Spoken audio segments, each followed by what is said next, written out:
Hello' everyone, welcome to my YouTube channel. আৰু আজি মই অলপ ফুৰিবলৈ গৈছিলোঁ, তাৰ পৰা ভিডিঅ'টো আৰম্ভ কৰিলোঁ। এয়া ৰাতিৰ দৃশ্য, বহুত বৰষুণ দিছিলে আৰু ইমান ধুনীয়া এটা পৰিৱেশ, ভিডিঅ' নকৰাকৈ থাকিব নোৱাৰিলোঁ। আৰু তাৰপিছত মই আজি বিশেষকৈ বেলেগ একো নেদেখাওঁ, কেৱল ইয়াকে দেখাম যে মই এটা ৰেচিপি বনাইছিলোঁ আৰু ৰেচিপিৰ ভিডিঅ' আপলোড কৰিম বুলি ভাবি কিনে ক্লিপ লৈছিলোঁ। গতিকে ৰেচিপিৰ ভিডিঅ'টোৱে দিম বুলি ভাবিলোঁ। আজি হৈছে চয়া কাৰীৰ ৰেচিপি ভিডিঅ' এটা আপলোড কৰিম, গতিকে চাব শেষলৈকে কেনেকৈ কি কৰোঁ।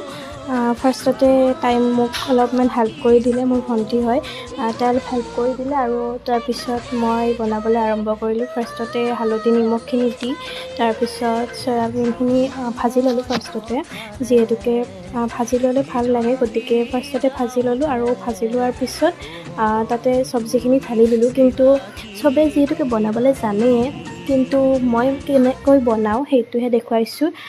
চাই যাওক, নিজেই গমেই পাব। আৰু মই ডিটেইলছখিনি দি দিম বাৰু, কেনেকৈ কি দিলোঁ।